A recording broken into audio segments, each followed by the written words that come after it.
was saying, we are now done with the string part. Now we are moving to numbers.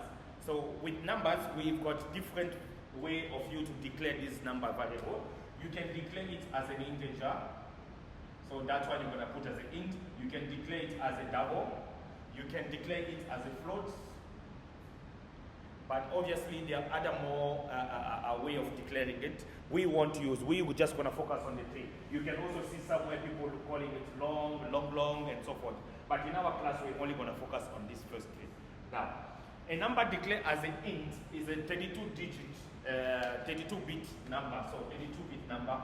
So with no comma. Here is a 64-bit floating number with commas. Here is a 32-bit floating number with what? With commas. So if you want your number to have commas, then you're going to either declare it as a double or you're going to either declare it as a float. If you know your number do not have any comma, you can declare it as an int.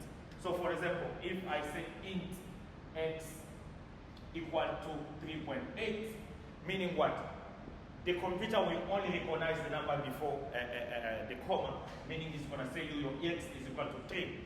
It's not going to consider your 0.8 because it's after the comma. You declare it as an int. And also, when you are doing mathematics, when you're doing arithmetic, you have, for example, you say int x, a, and b, and then you say your a is equal to 2, and your b is equal to 3, for example, and then you say x is equal to b over a. You are expecting to give you 3 over 2. You, as a person, you want to have 1.5. But because you declare it as an int, it's going to give you that your x is equal to 1.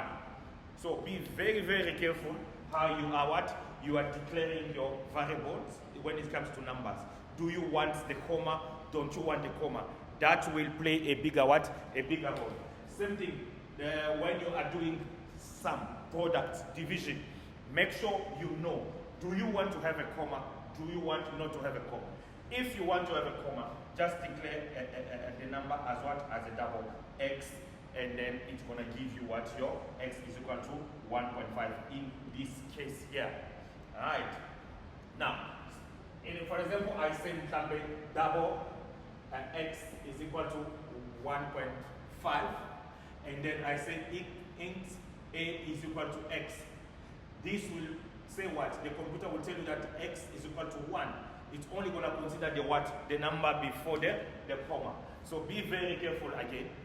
Before we go into application, I want to make sure that you understand this very carefully. Alright, so I'll stop this video here for you to understand.